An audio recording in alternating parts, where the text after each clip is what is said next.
All right, everybody, welcome to Math with Grace. Today we're going to be working through Algebra, Unit 7, Lessons 6 through 10. Lesson 6 begins on page 26, and it's titled Range and Standard Deviation. Now, we are going to learn about range. We will not be learning about standard deviation. So from this point on, when you do your lessons, if it asks you to calculate the standard deviation, you can say, no bueno. Not that it isn't important. If you go into a job like statistics or data analyst, this information will be important to you. But guess what? When you get your education for that, they will teach you how to do it then, okay?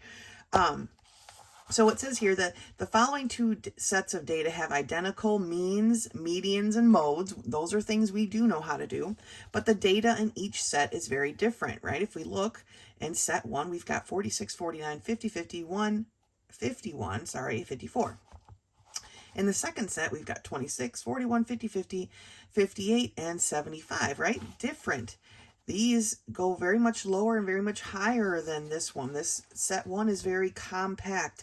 And so the range tells us how far away from that mean, median, and mode we actually travel with our data. And the standard deviation kind of helps you with that too, but it's just, we're not going to worry about that right now. So we're just going to kind of do this page here. The range is the set of data, the range of a set of data is the difference between the greatest and the smallest data points. So if we look at this given information here for set 1, our greatest point is 0.54 and our smallest point is 0.46, okay? If we subtract these from one another, we get 8. And so from the smallest number to the largest number is 8 points, okay? But here in set 2, our largest is 75 and our smallest is 26, okay? So when we subtract this one, we get, not quite 50, 49. So that's a huge difference in range, right? Even though they have the same mean, medians, and modes, the fact that we found the range here to be 49 tells us a lot, okay? It tells us that our data points in this group are all over the place, where in this group they're fairly tightly packed, okay? They're fairly close together. So that's it. That's all you do. So for example 1 here, it says find the range of the following data sets. Here is set 1, and we look at the numbers, 46, 49, 50, 50, 51, 50. Oh, it's the same one we just did up there. Okay, so we just did them up there, and we see that they were 8 and 49, okay? That's all that I want you guys to do. You can read, if you'd like, about the standard deviation, and it's not complicated. It just takes forever, and it's really just data that's over the heads of where we are mathematically. But I still want to do problem number 1 and problem number 3 with you guys, except for number 3, we're just going to find the range, okay? And number 1, that's all it asks us to do. So number 1 says find the range and mean, okay? Mean, remember, means average of this data. We can do both of those things. So to find the range, we simply take the largest number in our data set and we subtract the smallest number. And so we get 10 minus 2 or 8. So our range, if I could spell, is 8, okay? And then they want us to find the mean of the data. Well, to find the mean, we have to add them all together, right? 2 plus 5 plus 6 plus 7 plus 10. So 2 plus 5 is 7, plus 6 is 13. Then we have plus 7, which is 20. And so we have a total of 30 because we're adding 10 at the end. And we're then divided by the number of data points. 1, 2, 3, 4, 5 points of data. And so our mean is 6. Okay? And that's it. That's all I want us to do. Number 2 asks to find the standard deviation of that. It's a long, drawn-out process. But let's take a look at number 3. Find the range of this data. We don't want it, we're not going to do the standard deviation part. So here our data is, our largest number is 10 and our smallest number is 2. I think they did this so that you could see again how different the points can be, have the same range, but the points inside the data are much different, right? So the standard deviation would end up being different, okay? And really that is it for this lesson 6, okay? I just want you guys to know how to find the range. You choose the largest number in this set of data and you subtract the smallest number. And that's your range. Good job. Our next lesson is lesson 7. It begins on page 31 and it's factoring trinomials in the form of ax squared plus bx plus c. And what that really means is this form. We've been factoring trinomials with our quadratic term with a coefficient of 1, right? Our x squared or whatever squared has always had just a 1 in front of it. But now we're going to learn how to factor trinomials that don't have a 1 here, okay? That makes it a little bit more complicated because now we have to take into account when we distribute that this 8 is going to be multiplied by things. And so that makes it a little bit different. So it says when the first term of a trinomial is not a 1, the factors of the first term must be considered along with the factor of the third term when factoring. So then it goes into a list of all the possible combinations that we could look for when factoring this polynomial, okay? Now, this is not how we're going to do it, but they want to show you, it says the purpose of this illustrating this is to show you how many factor combinations might have to be considered to factor that polynomial, okay? But on the next page, they're going to show us a trick to do it a little bit easier. So let's turn the page. So here we are at the top of page 32, and it wants us to factor this trinomial, 8x squared plus 2x minus 3. Okay, the first step we're going to take is this step here, right? We're going to take the coefficient of the first term, and we're going to multiply it by the last term. So right here, 8 times negative 3 equals a negative 24. Now we're going to use that negative 24 and try to figure out which factors of negative 24 become added together, give us a positive 2. That is our goal. So once we see, here's our list of factors for 24, right? We see that if we have a negative 4 and a positive 6, that multiplies together to give us a negative 24, but they add together and give us a 2, right? 6 plus negative 4 is a positive 2. Those are the factors we're going to use, and then we're going to rewrite our trinomial as a polynomial with 4 terms, okay? So we're going to have that 8x squared, we're going to have that negative 4x, the positive 6x, and a negative 3. Then this says a bunch of stuff, but basically what it's having us do is factor by grouping. We learned that in section 2 of this book, okay? If you're not sure, if you can't remember what that means, go back and look at it. We're going to group them together, okay? And then from each group, we're going to pull out the greatest common factor. And now that they have a factor in common, we're going to pull that out and write what's left over. And when we're done factoring by grouping, then we actually have our answer, okay? And then here it shows how if you distribute it back out, you'd be right back where you are. So way easier than that other page where they had all of that stuff listed, okay? We don't have time for all of that. So again, first step, multiplying the coefficient of the first term, the x squared term, times the last term, okay? Then we find the factors of that added together give us the coefficient of the middle term. And then we write it all out with our new factors, right? And then we factor by grouping. All right, let's look at another example here. I'm probably going to go through all these examples because it is kind of a new process. So we have 6x squared minus 7x minus 3. So we take the 6 times the negative 3, which gives us a negative 18. So we need to figure out what factors of negative 18, so obviously one positive, one negative, right, are going to give us a negative 7 added together. Well, the only way to do that is to get this negative 9 and a positive 2, right? Negative 9 plus 2 is negative 7. Negative 9 times 2 is negative 18. That's what we're looking for. We put those two factors with an x next to them into our trinomial and make it a polynomial with 4 terms, okay? And then we factor by grouping, okay? And they kind of grouped it as it sat, right? Right here, factor by grouping. So they put the 6x squared and the 2x together, and they put the negative 9x and the negative 3 together, and then they pulled out those greatest common factors and finished it off. Okay, then pulled out the common factor that they had and finished it. All right? Let's take a look at one more example up here. Example 3. 9x squared minus 15x plus 4.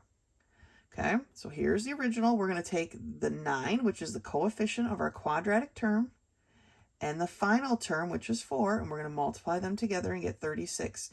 Now, what factors of 36, okay, are going to add together and give me a negative 15? Well, they both have to be negative, right?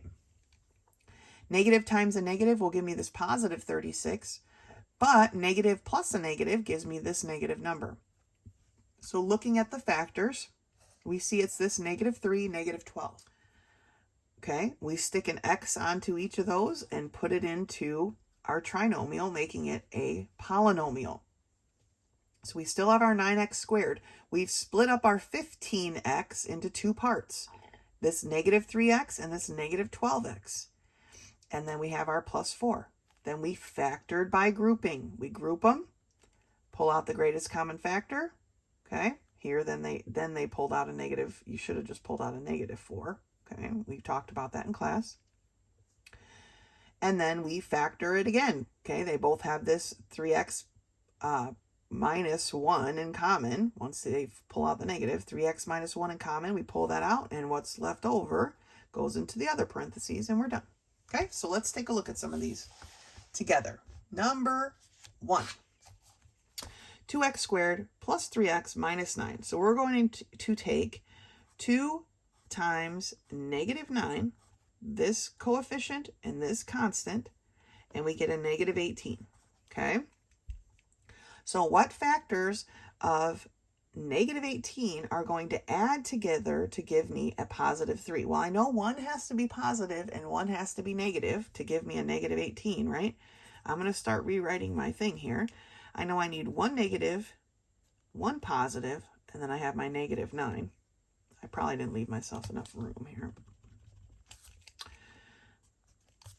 Okay, so 18, 9 and 2, that's not going to give me a 3, right? 3 and 6, well, that'll give me a 3, right? If I have a negative 3x and a positive 6x, when I add them together, 6 minus 3 gives me 3. So those are the factors that we want to use. Now, I kind of wrote them in the wrong order, so I'm going to rewrite that as I group it because I want my 3 and my 9 together. So 2x squared plus 6x is my first group, plus a negative 3x minus 9 is my second group. In my first group, what greatest common factor do we have? What factors do they have in common? Well, they definitely have a 2 in common because they're both even numbers, and they have one x in common. So what's left behind? Well, in this case, this first term, it's just an x, and the second term, it's just a 3, okay? Now, in our second group, I've got to make this a positive variable, so I'm going to be pulling out this negative 3 that they have in common, okay? So I pull out the negative 3, and that leaves behind a positive x. Negative 9 divided by negative 3 is a positive 3. All right?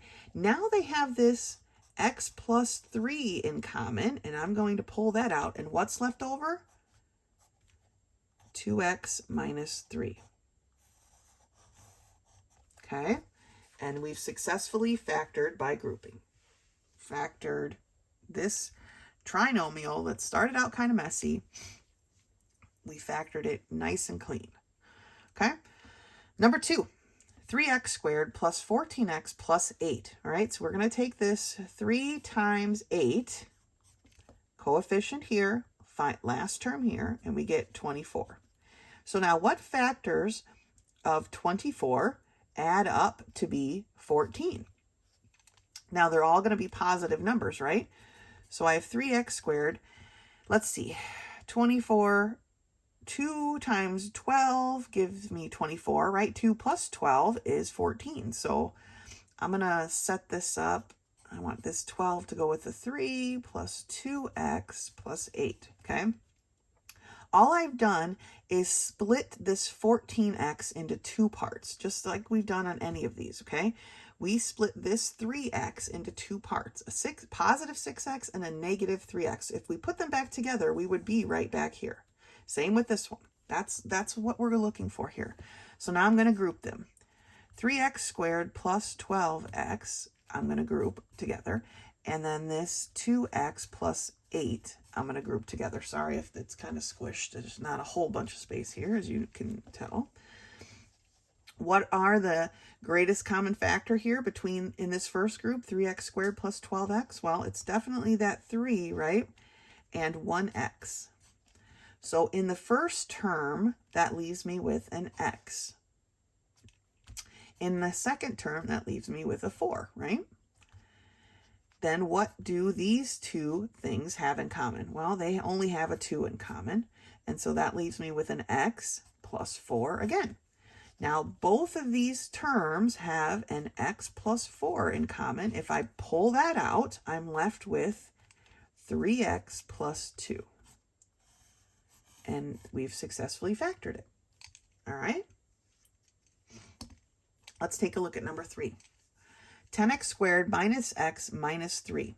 Okay, a first step. We take the coefficient of the first term and we multiply it by the constant. And we get negative 30. Now, we know we have to have a positive and negative to get this negative 30, right? But what factors of negative 30 are going to give me a negative 1 added together? Well, it's definitely not 1 and 30 or 2 and 15, right?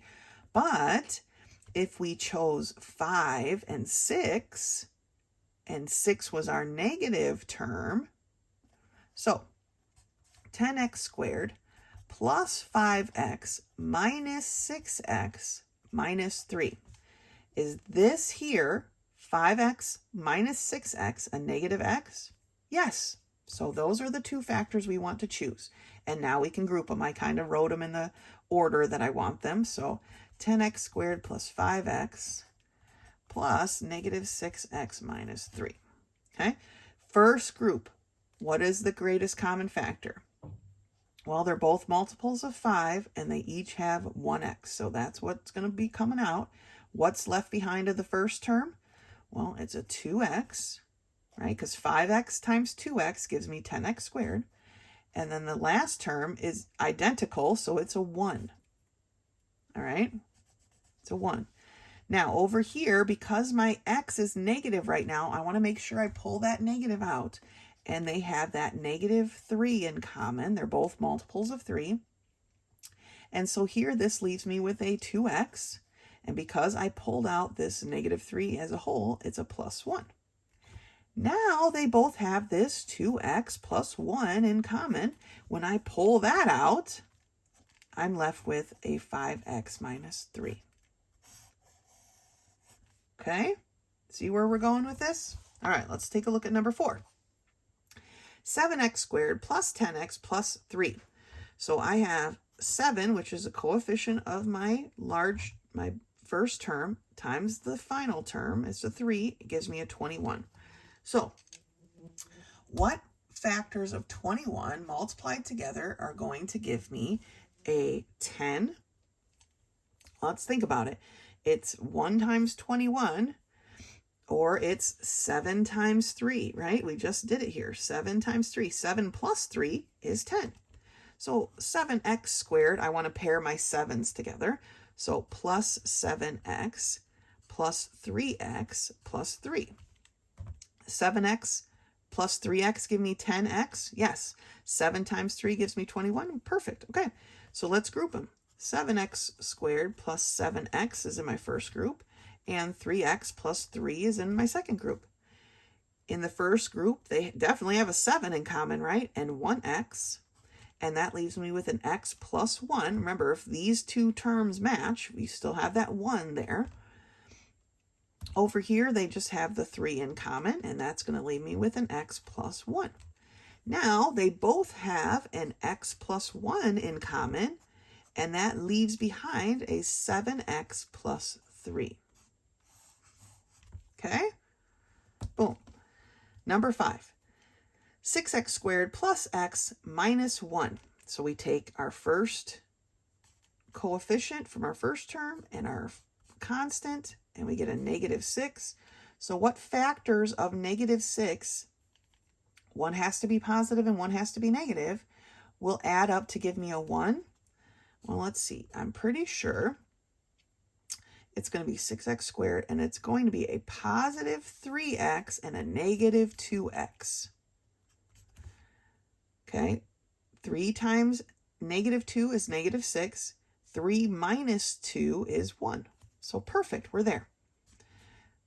6x squared plus 3x is going to be my first group. And this negative 2x minus 1 is going to be my second group. Okay? For this first group, what do they have in common? Well, they're both multiples of 3, so it's definitely a 3, and they each have 1x at least, so I can pull out a 3x. For the first term, that leaves behind a 2x, and then for the second term, because they're equal, it's a 1. Now here I need to pull out that negative because I need my x to be a positive term, okay? But these do not have anything in common other than that negative. So it's basically, I'm pulling out a negative 1, and it leaves behind a 2x plus 1, okay? And normally we don't write negative 1s like this, but I am for this purpose, and you'll see why in a second. Now they both have this 2x plus 1 in common, right? And what's left behind is a 3x minus 1. I don't want you to miss the fact that this is a minus 1 when you pull out factors like that. That's why I wrote it out that time, where normally you could have just put a negative parenthesis, right? Left the 1 alone. But I don't want this to be empty here. It needs to have that negative 1. All right, last one, number 6. 12x squared minus 7x minus 10. So 12 times a negative 10 gives me a negative 120. Oh my gosh. So what factors of negative 120 are going to add together to give me a negative 7? Well, we know that one has to be positive and one has to be negative, and they're definitely not 12 and 10, right? Because even if it was negative 12 plus 10, it's still not going to give me a 7. So we have to think beyond that. What other factors of 120 are there? And this one's kind of obscure. You kind of have to work your way through the different factors of 120. They're really making us work for it this time. But I'm just going to go ahead and tell you what they are, okay? And the factors are 15 and 8. So I'm going to put, the 15 needs to be the negative one. So I'm going to put my plus 8x here, and then minus 15x minus 10. Okay, so that's how we rewrote it. 8 times 15 is 120. Negative 15 plus 8 is negative 7. Okay, that one was a little bit weird. Kind of have to sit down and work your way through it, right? So I wrote them in the order that I want because I want my 15 and my 10 together because they both share 5. These two are even, so we put them together. So I'm going to group them now. Plus my negative 15x minus 10, okay? So now they're grouped together. Now let's pull out our greatest common factor. 12 and 8 share a factor, and that is 4. They both have an x in common as well. So 12x squared divided by 4x leaves me with a 3x. And 8x divided by 4x leaves me with a 2. Okay. Second grouping, what do they have in common? Remember, I need my x to be positive, so I definitely need to pull out a negative, and that negative is going to be a 5. And so leaving behind here, it's now a positive answer, and it's 3x, and this is a plus 2. Now they both terms have this 3x plus 2 in common. We're going to pull that out now, and we're left with 4x minus 5. Okay, this seems like maybe it's a lot of steps, but trust me that it is way easier doing it like this than that huge list we saw on that other page of all the possible factor combinations that it could be. Trust me, it could be a lot harder. And this method makes it so much quicker and easier. Okay, that's lesson 7. Lesson 8 begins on page 38, and it's titled Adding and Subtracting Radicals. Now, we've done quite a bit of work with radicals. This is a little note that I even keep on this page, and it is just a reminder that if you need to remind yourself how to simplify radicals, go back to book 3, lesson 14. And if you need to remember how to work with radicals and variables, go back to book 4, lesson 3, okay?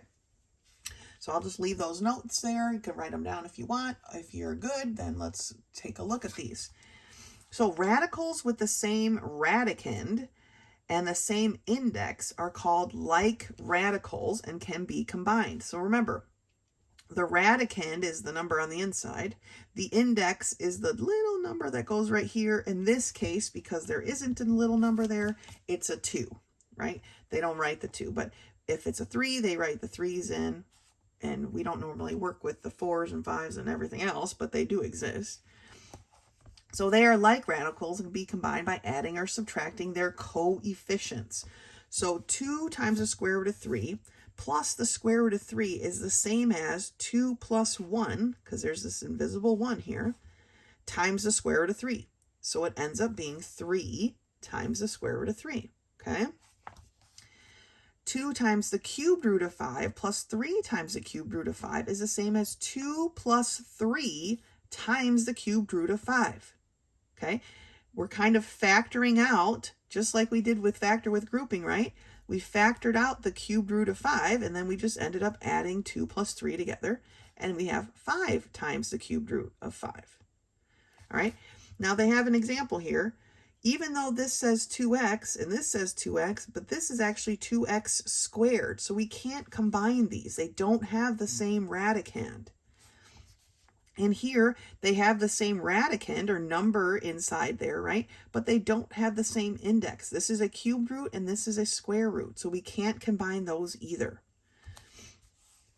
It says here that sometimes unlike radicals can be simplified first, which is why make sure you remember how to simplify them, and then you can combine them.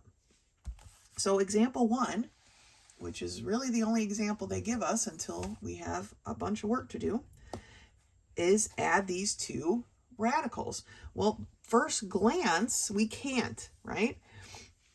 But we have to know that this 7 times the square root of 50 can be simplified, okay? The square root of 50 is the same as the square root of 2 times 25, okay? I'm trying to see the best way to, I guess they didn't really show it here. So the square root of 50 is the same as the square root of 2 times 25, right? And 25 is a perfect root, so that becomes 5 times the square root of 2. But when you pull this out, you can't forget that 7 that was in front of it, because that 7 and that 5 now need to be multiplied together right here. So once we simplify that radical and make sure we multiply it by its coefficient, we end up with 2 times the square root of 2 plus 35 times the square root of 2, okay? They have that square root of 2 in common, so it's 3 plus 35 is 38 times the square root of 2. Okay, so let's do a bunch of these together, right? Number 1, 3 times the square root of 7 plus 4 times the square root of 7. I'm going to pull out that square root of 7 that they have in common and then just add these two coefficients. 3 plus 4 is 7. Okay? Now subtracting is the same way. 3 times the square root of 2 minus the square root of 2. Well, my square root of 2 isn't going anywhere. It's kind of like the variable in these equations. It doesn't change. But what is 3 minus 1? 3 minus 1 is 2. So I end up with 2 times the square root of 2. Here I have 2x times the square root of 3 plus x times the square root of 3. Well, my square root of 3, like I said, is not going anywhere. And here I have 2 x's, and I'm adding an x. So 2x plus x is 3x. Don't square those x's. Remember, if I just threw 2 x's on the table and then I threw one more x, you would have 3 x's altogether. Okay? Number 4. 3 times the square root of 8 plus 5 times the square root of 2. We can't outright add those things together, right? They don't have the same radicand. So we need to reduce this 3 times the square root of 8. 3 times the square root of 8 is the same as 3 times the square root of 4 times 2, right? That 4 is a perfect root. So now we have 3 times 2, which is the square root of 4, times the square root of 2.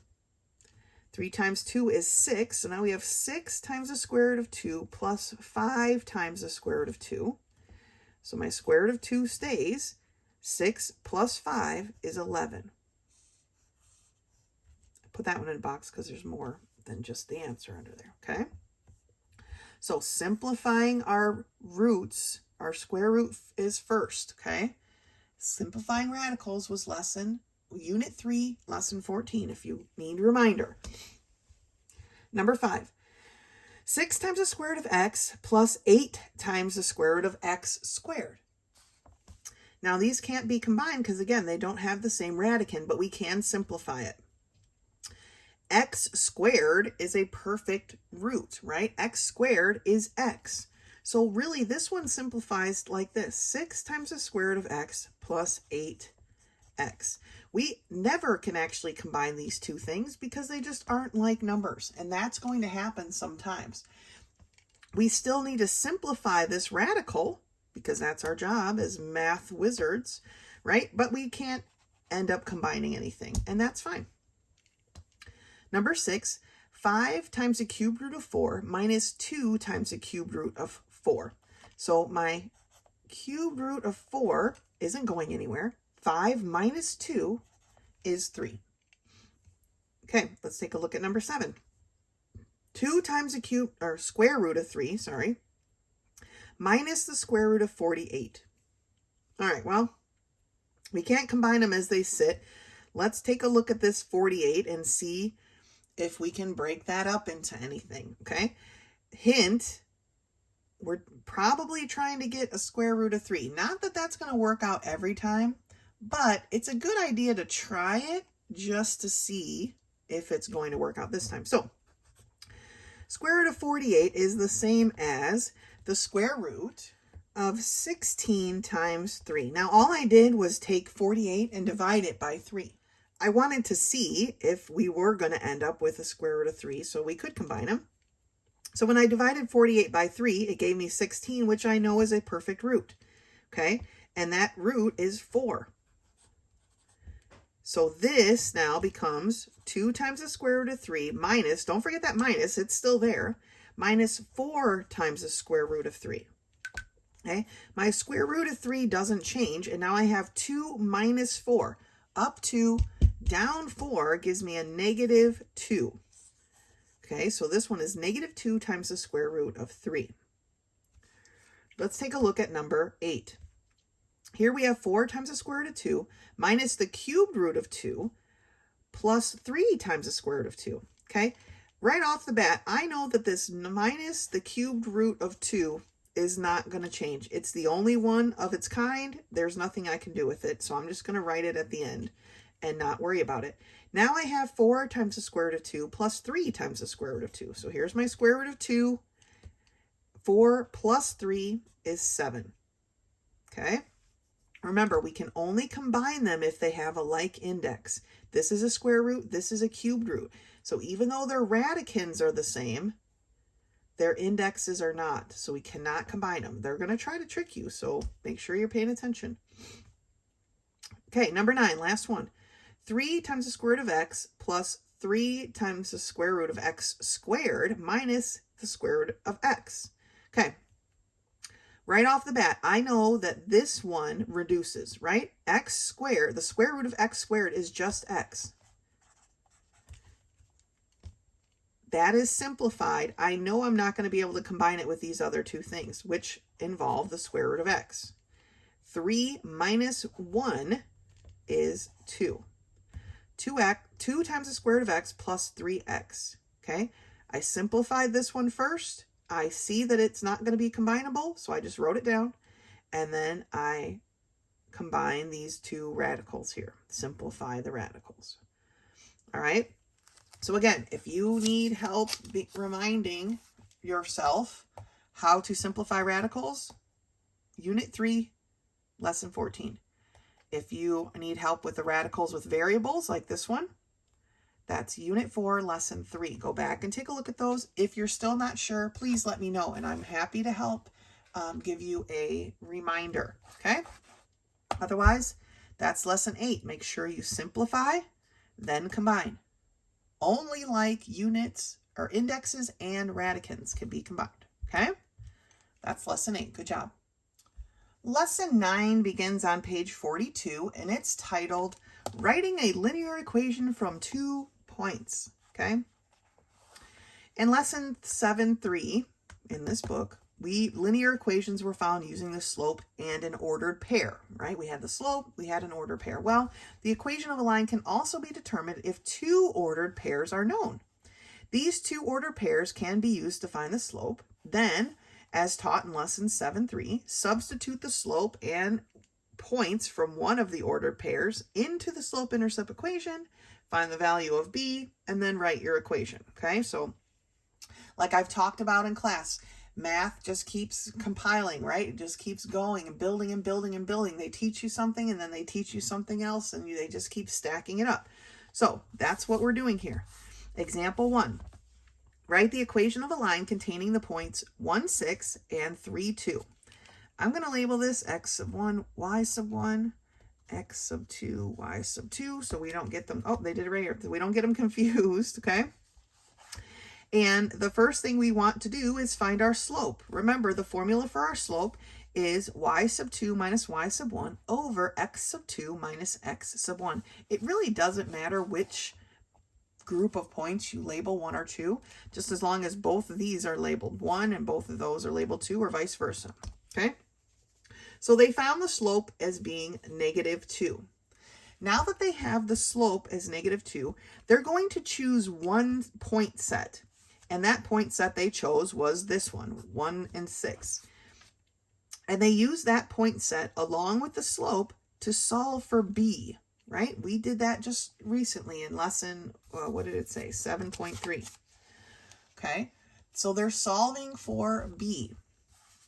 Once they solve for b, now they have their b and their slope, right?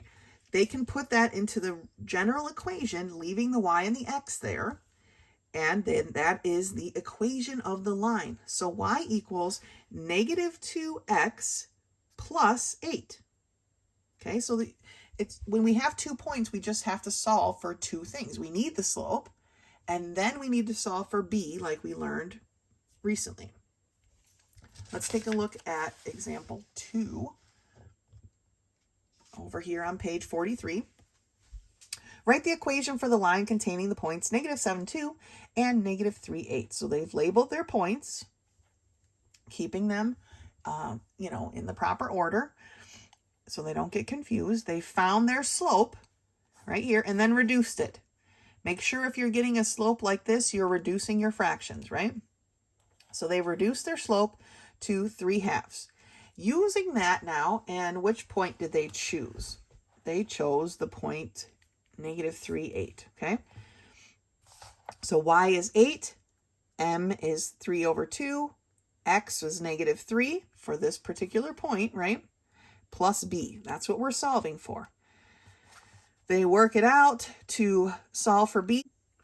So they found their b to be 25/2, which is definitely not a clean number, but it's what it is, okay?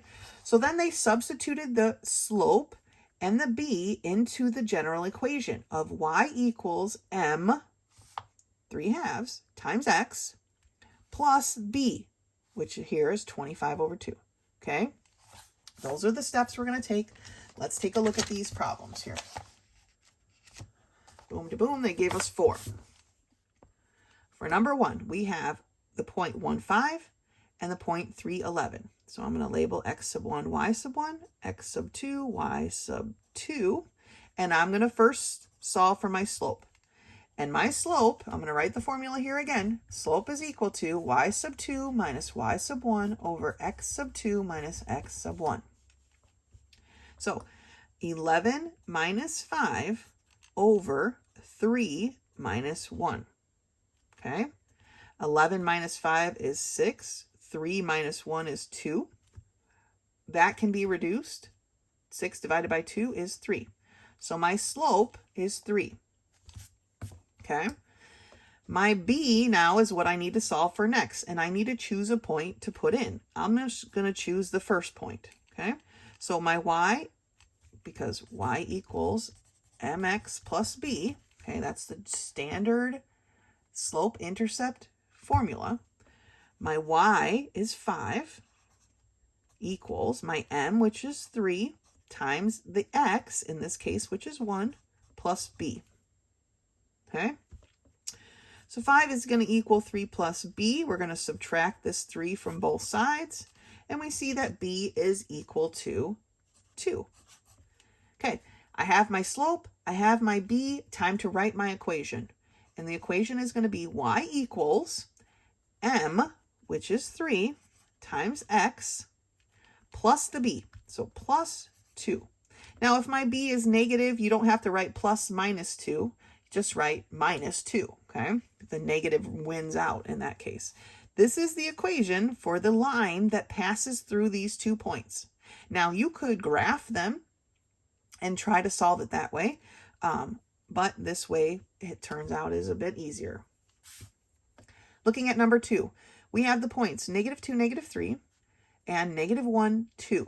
So I'm going to label x sub 1, y sub... Sometimes my hands get ahead of me. X sub 1, y sub 1, x sub 2, y sub 2. And I'm going to solve for my slope. And that tells me that 2 minus a -3, remember, this minus is part of the formula. This -3 is the y. That's the number. Over -1 minus -2. Okay, can we have a minus in math? No, so it becomes a plus. Minus here again, it becomes a plus. So now I have 2 plus 3, or 5, over -1 plus 2. -1 plus 2 is 1.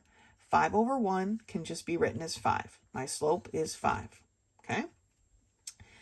Now, I'm going to solve for my b. And actually, I'm going to choose this one this time to solve for b, because it really doesn't matter, right? So, putting it into this equation, my y is 2. And that's going to equal m, which is 5, times my x at this point, which is -1, plus b. Okay? 2 is going to equal -5 plus b. 5 is negative, so we're going to add it to both sides. And we end up with b is equal to 2 plus 5, or 7. Okay? Now we have our m and our b, so we can write our equation. And our equation is going to be y equals the m, which is 5, times the x, plus the b, which is 7. Remember, the y and the x stay as variables because they vary. As a line moves, your y and your x change. But the slope never changes, and your b, which is where it crosses the y-axis, the y-intercept point, it never changes. So these two numbers never change in this whole line, but the y and the x do change, which is why they are written as variables in our equation, okay? Number 3, we have the point 3, -3, and 9, -5. So x sub 1, y sub 1, x sub 2, y sub 2. Solving for my slope first, I have -5 minus a -3 over 9 minus 3, okay? I can't have a minus minus, so it becomes a plus, and so I have -5 plus 3 gives me a -2 over 9 minus 3, which gives me a 6. I can simplify this because they both are even numbers, so they have a 2 in common, so it becomes a -1/3. So that is my slope. Now I need to solve for my b. I'm going to pick this number, and you'll see why in a second. So y equals mx plus b. My y at this point is a -3, and it's going to equal my slope, my m, -1/3, times x, which at this point is 3, plus b. Now here's why I chose this point instead of this one, although you could have chose, like I said, it doesn't really matter. I chose the 3 because -1/3 times 3 cancels, right? It just becomes a -1. The 9 would have canceled as well, but it would have left a 3 up here, right? Either way, you would have still gotten the same b. It doesn't matter, but I chose this one because it was the easiest. So if you ever have a fraction and your x is the same as the denominator of your fraction, pick that one because it will cancel and be the easiest one. So we're left with -3 equals -1 plus b. I'm going to add 1 to both sides, and I get that b is equal to -3 plus 1, or -2. Now I can write the equation of my line, right? Y equals m, which is a constant number of 1/3, times the x, plus b. In this case, b is a negative, so I'm just going to write -2. Okay? Good job. That was a trickier one, but good job. All right, number 4. -4, 2, -2, 1. X sub 1, y sub 1, x sub 2, y sub 2. Solving for my slope, I get -1 minus 2 over -2 minus a -4. Can we have a minus minus here in the denominator? No. -1 minus 2 is -3 over -2 plus 4 gives me a +2. So my slope is -3 over 2. Don't change it to 1.5, -1.5. It's just -3 over 2. Remember, when we work with slope, we leave them as improper fractions. It's fine. It's how we want it to be. Because remember, this is our rise over our run. It's negative, so we would go down 3 over 2. Down 3 over 2, okay? That's why we leave it that way. All right, solving for our b. Again, I have a fraction. This point, okay, gives me a x that has the same number as the denominator, so that's the point I'm going to use in my formula. So at this point, my y is a -1, and it's going to equal the slope times my x at this point, which is a -2 plus b, okay? So I've got -1. My negatives cancel. Negative times a negative is a positive. These 2's cancel, and so it's just a 3 now. The 3 is now positive, so we're going to do the opposite and subtract, okay? And so my b is equal to -1 minus 3, or -4, all right? Sorry, I keep hitting my water bottle. Now we can put it into the equation. Y equals my slope, which is -3 over 2, times x minus 4. Okay, so first things first, we solve for our slope. Okay, once we have our slope, we do what we learned in lesson 3. We put the slope and we choose a point and we solve for b. Once we have b, then we can put the b and the slope back into the equation, leaving our variables because the x and y constantly change, but the slope and the y-intercept never change. And so that becomes the equation of our line. All right? Great job, guys. Good work. That's it for this video and this week's worth of work. Like always, if you have any questions, please do not hesitate to text me or contact me in any way. I'm happy to help, or you can reach me in my office hours. I looked ahead at the quiz, which is lesson 10, technically taking the quiz, and there isn't any standard deviation problems on there, so you don't need to worry about skipping that. So otherwise, until next time.